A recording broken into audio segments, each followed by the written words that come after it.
Hello everyone. I thought we could make an Easter garden to remind us of the Easter story. So the first thing you'll need is a tin or a tray. Put some soil in it from the garden, and then we can start putting in some things to remind us of the story. Now the Sunday before Easter is called Palm Sunday. A palm is a tree with big leaves. Jesus rode into Jerusalem on a donkey, and all the people were waving the palm leaves and throwing them on the ground in front of the donkey to welcome Jesus. So I found some pieces that remind me of palms, and I'm going to put those in my garden. Okay. Now one of Jesus' friends was called Judas, and Judas decided to betray Jesus to the chief priests, which was a very sad thing, that they paid him to do that, and they paid him 30 silver coins.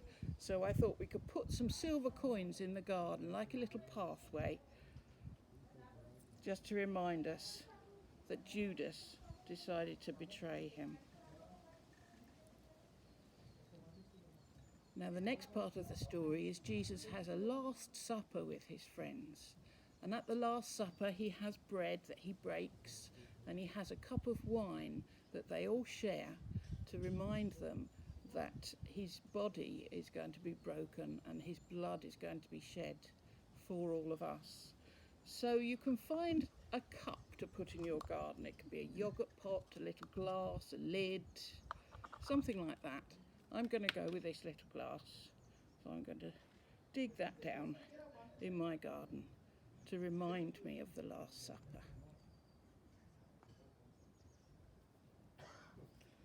Okay, after supper, Jesus wanted to pray because he knew all the awful things that were going to be happening to him soon. So he went into a garden called the Garden of Gethsemane, and he prayed, asking God to take away from him all the suffering that he was going to have to go through. But he said to God, if this is what you want, then this is what I'll do for you. So I've got some more leaves that look a little bit like trees so that they can go in to be the Garden of Gethsemane, to remind us where Jesus went to pray. Okay, and after they prayed, Judas, the betrayer, came in to the garden with the soldiers, and the soldiers arrested Jesus, and they tied him up. So here's a little bit of rope that you can put in your garden to remind you that the soldiers tied Jesus up when they arrested him. Now this made Jesus' friends very frightened, and some of them ran away, others hid and just followed Jesus and the soldiers. And one of them, Peter, was asked by 3 different people, do you know this Jesus? And every time he said, no, I don't know Jesus, I don't know Jesus. And then he was so ashamed that he cried. So I've got some water here that we can put in our little cup to remind us of the tears of Peter, as he was so ashamed when he said he didn't know who Jesus was. Now the soldiers were very cruel to Jesus. They made a crown out of thorns and put it on his head. So you can put some thorns in your garden. I've got some pieces of holly here which are very spiky, so I have to be really careful that I don't hurt myself when I put them in the garden.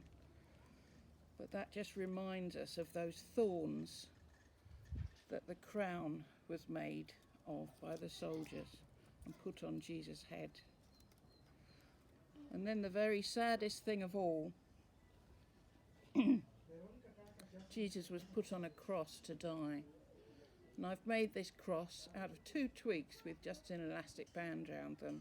But you can put string or sellotape or blue tack on and put that cross in your garden to remind you that Jesus died on the cross for us. And after Jesus died, he was buried in a tomb, which is a bit like a cave.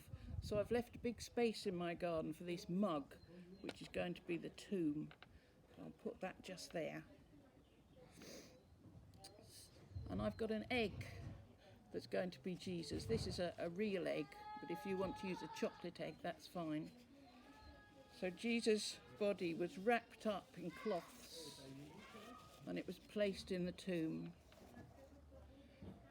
And then a big round stone was rolled over the entrance to seal the tomb. And a lot of people thought that everything was over, that was the end of the story, but it wasn't the end of the story, because 3 days later Jesus came alive again, and when his friends came to the garden to see what had happened, the stone had been rolled away. Jesus had come out of the tomb, and all that was left in the tomb was the cloth that he'd been wrapped in. So if you've used a chocolate egg, you might want to eat your egg now, because that reminds us how exciting and joyful it was when Jesus came back to life again. And just to make your garden look really beautiful, and to remind you how joyful the end of the story is, you might want to put some flowers in your garden. So I've got some blue flowers here, and some purple flowers,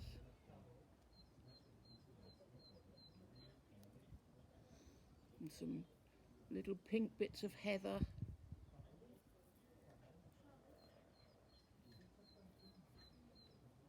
and some little white bits of heather. But you can find anything you've got in your garden. There's a bird there too to remind us of this beautiful garden.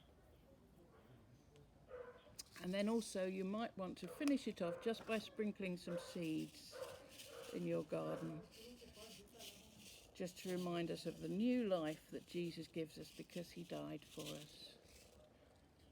So have a go at making your own Easter garden, and we'd love to see some photos of it.